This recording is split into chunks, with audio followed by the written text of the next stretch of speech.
नमस्ते, मी वंदना. पुन्हा एकदा माझ्या चॅनलमध्ये तुमचं सगळ्यांचं स्वागत. आपण बनवणार आहोत एक सोबत दोन कॉलर ब्लाऊजची कटिंग. तर आपण पाहू शकतात हे एकावर एक ठेवून आपण दोन ब्लाऊज पीस घेतलेत. तर सगळ्यात अगोदर आपण उंची टाकू. तर सगळ्यात अगोदर मी तुम्हाला सांगते, आपलं यूट्यूब चॅनल आहे ब्लाऊज फिनिशिंग आणि फेसबुक चॅनल आहे वंदना गायकवाड.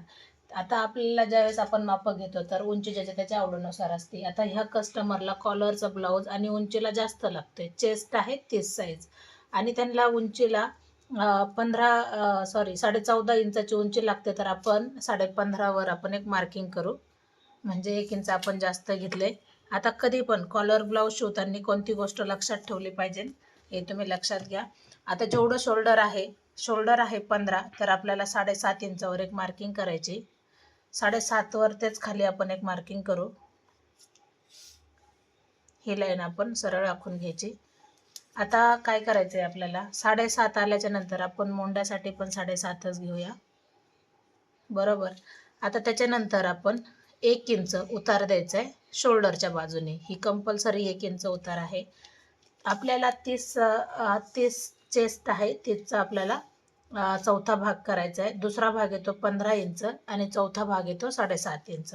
7.5 इंचावर आपल्याला एक मार्किंग करायची.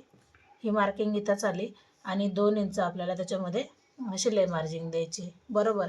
आता इथपासून आपण 1 इंच पाठीमागं यायचं आहे. ही गोष्ट लक्षात घ्या. ज्यावेळेस आपला कॉलरचा ब्लाऊज असतो तर कधी पण आपल्याला 1 इंच हे पाठीमागंच यायचं आहे.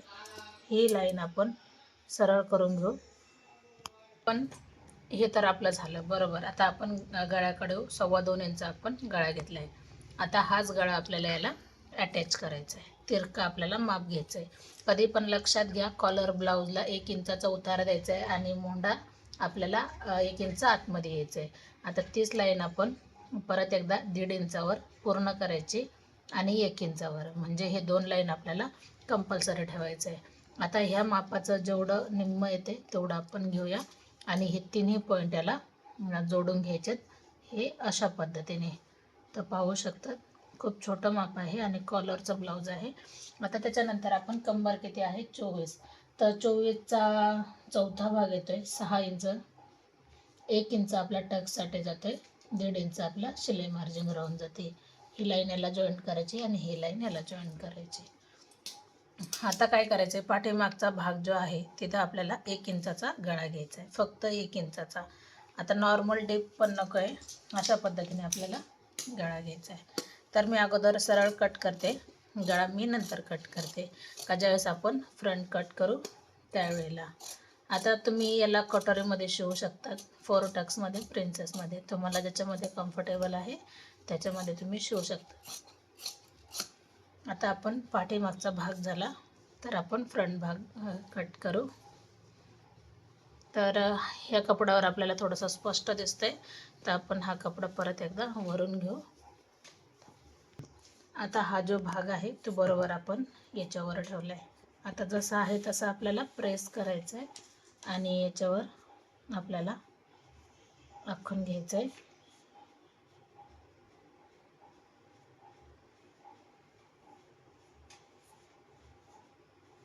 सगळ्यात अगोदर आपण चेक करू, कारण इथं थोडंसं मला डाऊट आला का ज्यावेळेस मी लाईन आखत होते त्यावेळेला काही तर कपडा शिल्लक नाही, तर मग मी थोडंसं खालच्या बाजूने घेतले. आता बघूया, याच्यावर आपण एक मार्किंग करू. ही मार्किंग एकदम स्पष्ट आली पाहिजे. सगळे क्लिअर आपल्याला चेक करायचे, परफेक्ट पाहिजे, तर बरोबर आहे. आणि त्याच्यानंतर आपल्याला ही जी आहे मार्किंग ही 1.5 इंचाची, इथपासून आपल्याला अर्धा इंच आतमध्ये यायचं आहे, जे ही मार्किंग पाठीमागची आणि ही आतमधली. आता त्याच्यानंतर परत एकदा आपण याचं जे माप आहे 7.5 इंच आपण इथपर्यंत घेऊया आणि इथून आपल्याला 2.25 इंच गळ्यासाठी, त्याच 2.25 आपण 6.5 इंच समोरचा गळा घेऊ. गळा तुम्ही तुमच्या पद्धतीने गोल गळा देऊ शकतात, तर मी याला गोल गळा घेतला. ही आपली लाईन नाही.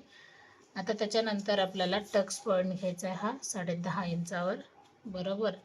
आता आपल्याला क्रॉस पट्टीसाठी घ्यायचे 3 इंच आणि 2.5 इंचावर ही लाईन आपण याला सरळ आखून घेऊ. आता टक्ससाठी आपण 3 इंचावर एक पॉईंट द्यायचा आहे. हा पॉईंट वरती 1 इंचावर आला पाहिजे, म्हणजे आपला जो समोरचा टक्स आहे तो आपण चेस्टनुसार घेतोय, तर हा आपण अर्धा इंच किंवा पाऊण इंच घ्यायचा. 1 इंच पण जास्त होईल. बाकीचे टक्स 1.5 इंचाच्या अंतरावर, समोरचा टक्स 2.5 इंच, बाकी नॉर्मल पद्धतीने. म्हणजे हे टक्स आहे ते आपण नॉर्मल एवढं आपण कपडा गुंतवायचा आहे ज्यावेळेस आपण शिवतोय. जास्त पण नाही. हेवी चेस्टमध्ये आपण अर्धा इंच 1 इंचाचे जरी टक्स दिले तरी चालते. आता याच्यामध्ये आपल्याला उंचीमध्ये पाऊण इंच उंचीला जास्त घ्यायचं आहे, कारण 2 लाईन कट होतात, तर त्याच्यामुळे आपल्याला फ्रंट उंची ही जास्त घ्यायची आहे. आता आपण याला कट करू. सोप्या पद्धतीने सांगण्याचा प्रयत्न केला आहे. हा झाला आपला कॉलर ब्लाऊजची कटिंग. तर तुम्हाला कसे वाटले नक्कीच कमेंट करा आणि व्हिडिओ आवडला तर नक्की लाईक शेअर सबस्क्राईब करायला विसरू नका.